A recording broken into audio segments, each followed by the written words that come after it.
Приветствуем наших подписчиков и гостей канала Эзотерика для тебя, друзья. Мы вас всех приветствуем в изобилии и достатке. Сегодня в этом видео мы с вами уделим внимание народным приметам, церковным традициям, что можно и чего категорически нельзя делать, друзья, 26 февраля. Очень важная и ценная информация, поэтому обязательно просмотрите это видео от начала до конца. Итак, друзья, 26 февраля этот день посвящен памяти святого преподобного Мартиана Палестинского, чья жизнь и деяния оказали значительное влияние на религиозную культуру и духовное развитие христианства. Преподобный Мартиниан Палестинский жил в IV веке и остается одним из наиболее почитаемых святых в православной традиции. Его жизнь и подвиги служат примером самоотверженности, веры и любви к Богу. Вместе с ним память также чтится двух других святых, Зои и Фатинии, чьи жизни также окутаны духовными чудесами и благочестием. Подвиг преподобного Мартиниана, связанный с его затворничеством и самопожертвованием, является одним из наиболее впечатляющих в истории христианства. Его решение стать отшельником и отречься от мира для принятия духовного пути служит примером веры и преданности Богу.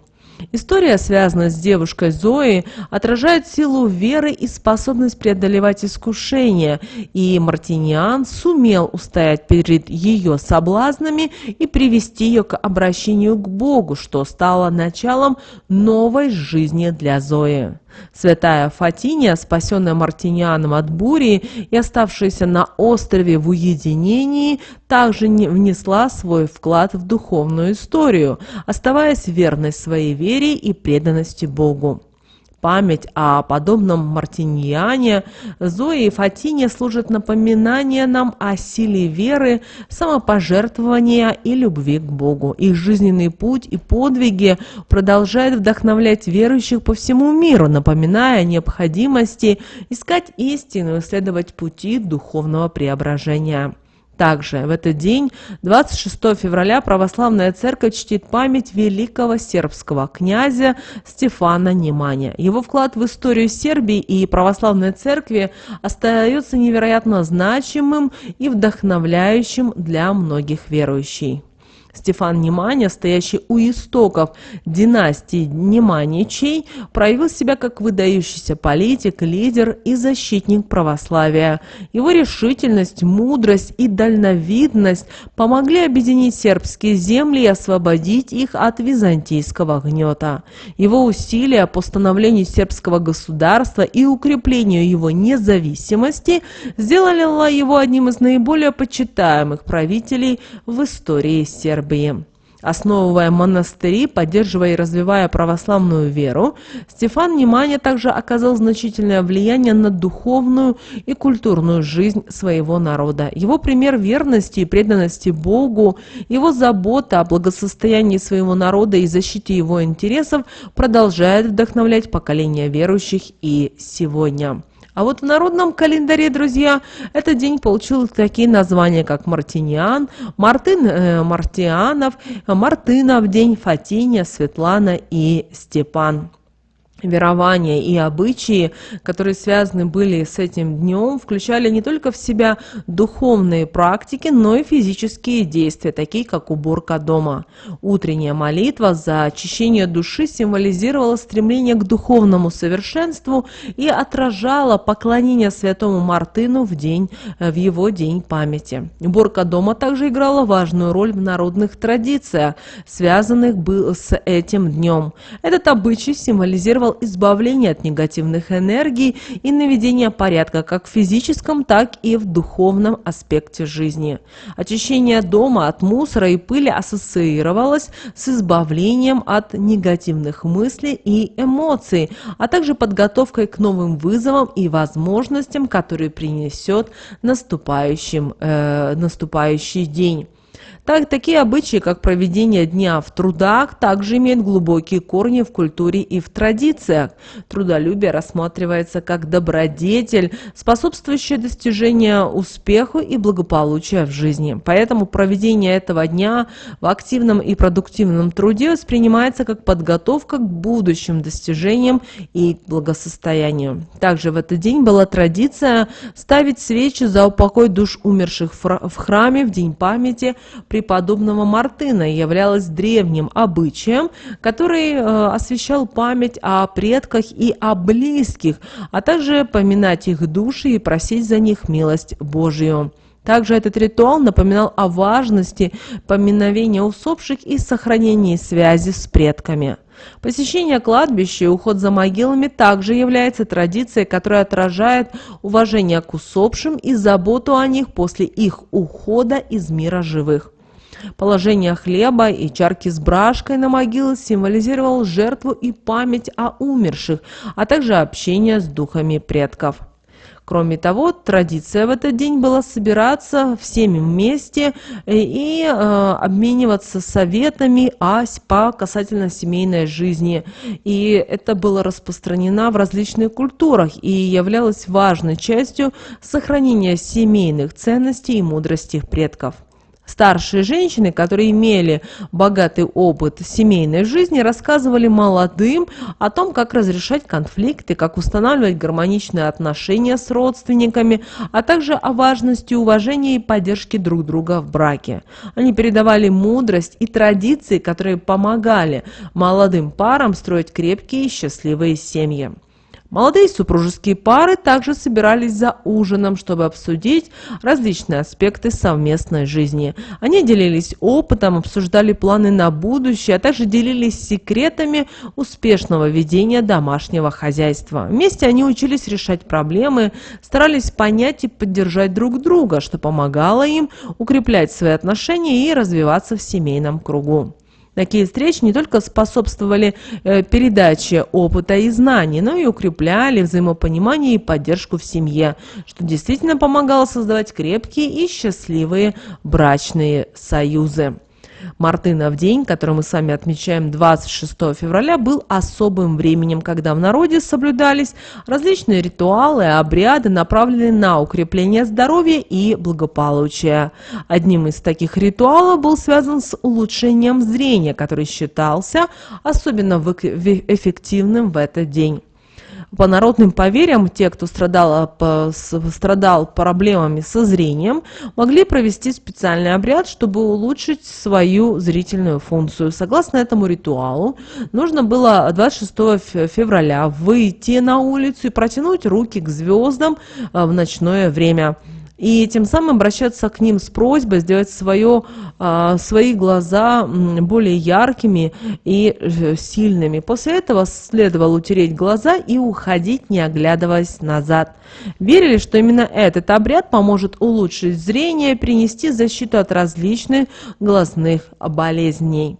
Кроме того, в Мартынов день существовали обряды, направленные на избавление от порчи из глаза. Важным аспектом этого ритуала было чтение специальных заговорных слов и молитв, сопровождаемое просмотром звездного неба.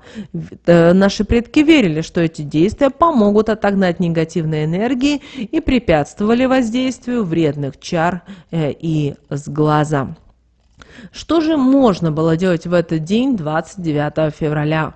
Вы знаете, 26 февраля, это известный как Мартынов день, представляет собой время, когда важно было сосредоточиться на труде, уборке и очищении как физического, так и духовного. Этот день традиционно ассоциировался с практиками, направленными на улучшение жизненной ситуации и очищение ума. Основной акцент Мартынов день стоит делать на трудолюбии и активности. Люди, которые в этот день проявляли усердие и прилежание в своей работе, могли ожидать награды и успеха в своих начинаниях. В то же время лень и безделье могли привести к негативным последствиям, поэтому важно было уделить внимание своим обязанностям и задачам. Одним из важных аспектов этого дня являлась уборка. Это время было, чтобы привести в порядок свое жилище. Чистка не ограничивалась только физическим пространством. Также важно было очистить свой ум от негативных мыслей, эмоций, стремясь к внутреннему равновесию и гармонию. Также традиционные обряды Мартынова дня включали практики, направленные на улучшение здоровья и укрепление духовной защиты. Например, люди с плохим зрением должны были выйти на улицу ночью и называть по именам звезды, чтобы улучшить свое зрение.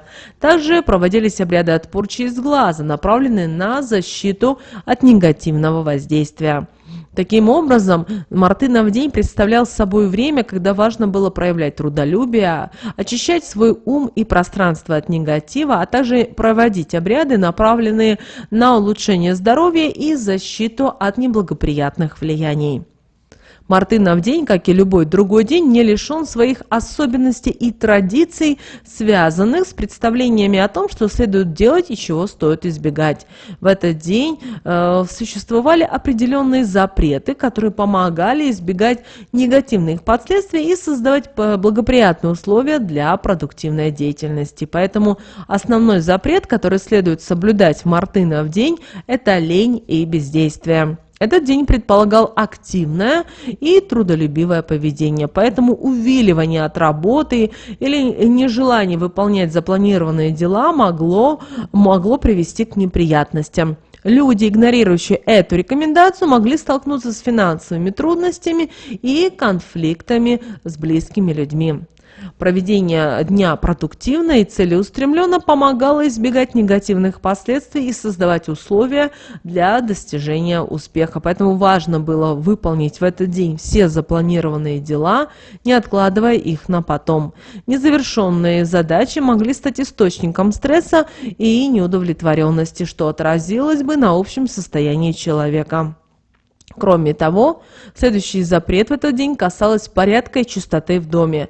Беспорядок и неряшливость могли привести к хаосу и неуспехам в жизни. Поэтому в Мартынов день важно вымести мусор из всех укромных уголков, разложить вещи на полках шкафов, избавиться от ненужного хлама и перебрать продукты и крупы. Создание порядка в окружении способствовало созданию гармонии и упорядоченности в жизни. Следующий запрет связан с отказом в просьбах. Отказывая в помощи или поддержке другим людям в этот день, можно привлечь на себя было негативные энергии и проблемы. Недовольство и обида тех, кому отказали, может вызвать череду неудач и трудностей в жизни. Поэтому важно быть открытым к помощи и поддержке, а также оказывать доброту и внимание окружающим. Следующим запретом являлось прохождение мимо нищих без оказания помощи и поддержки. В этот день особенно важно проявлять милосердие и сострадание тем, кто нуждается в помощи. Отказывая в помощи бедным и обходя стороной их нужды, человек рискует привлечь на себя негативные энергии и проблемы, особенно связанные с финансами. Поэтому важно не проявлять безразличия к ближним и оказывать им поддержку в возможном объеме. Еще одним запретом в Мартынов день являлось подстригание волос. Согласно поверьям, если подстричь волосы в этот день, они будут плохо расти в последующем. Кроме того, мастер не сможет выполнить заказанную стрижку качественно, что также может привести к разочарованию. Поэтому лучше отложить поход в салон красоты на другой день и не нарушать этот запрет. Далее, следующим запретом этого дня являлось рукоделие. По поверьям, те, кто занимается рукоделием в Мартынов день, могут столкнуться с проблемами со зрением, вплоть до потери зрения. Поэтому важно воздержаться от таких занятий в этот день и уделить внимание другим занятиям или отдыху. Также не рекомендуется проводить вечер 26 февраля в одиночестве. Вместо этого стоит устроить посиделки со старшим поколением, провести время в кругу семьи или близких друзей. Беседа об отношениях с родственниками, обмен опытом с более опытными людьми поможет создать атмосферу мира и гармонии в доме. Общение с близкими важно для укрепления связей и создания единства в семье. Как вы знаете, очень важно, чтобы все собирались в семье. И в этот день наши предки собирались вместе. И старшие женщины делились своим опытом с молодыми. Они обсуждали, как избегать конфликтов с партнером, как улучшить отношения со свекровью, а также обсуждали ведение домашнего хозяйства. Ну а те, кто игнорировал эти собрания и советы старших, часто сталкивались с семейными конфликтами и непониманием. Еще один запрет, который стоит помнить Мартына в день, это крупные покупки. По поверьям, большие денежные траты в этот день могут предвещать нестабильный финансовый год. Поэтому лучше воздержаться от крупных покупок и ограничиться более экономными расходами. Далее, друзья, поговорим о том, что же ожидает людей, рожденных 26 февраля. Итак, люди, которые родились 26 февраля обладают особым влиянием и наследуют уникальные черты характера, которые отражают дух этой даты. Те люди, которые появились в этот день, обычно являются наследниками традиций, ценят и уважают старые обычаи и поверья. Они обладают особым чувством ответственности за сохранение культурного наследия и привержены принципам уважения к предкам. В качестве талисмана для людей, родившихся 26 февраля, подходят лазулит и лазурит. Эти драгоценные камни ассоциируются с мудростью, внутренним спокойствием и гармонией. Что же касательно снов, которые увидеть можно на 26 февраля в ночь, они могут быть особенно значимыми. Поэтому подумайте о том, что же вам хотят высшие силы передать через сны этой ночи. Вот такой, друзья, у нас с вами день, 26 февраля, по народным приметам, по традициям и обрядам. Друзья, прямо сейчас ставьте лайк этому видео, в комментарии напишите слово «благодарю», нам будет очень приятно. Ну а прямо сейчас на экране, друзья, вы видите два всплывающих окна. Друзья, это следующие рекомендованные видео для вас. Нажимайте на то видео, которое вам на интуитивном уровне понравилось больше, и смотрите. Всех вам мыслимых, друзья, и немыслимых благ. Услышимся с вами уже буквально в следующем видео.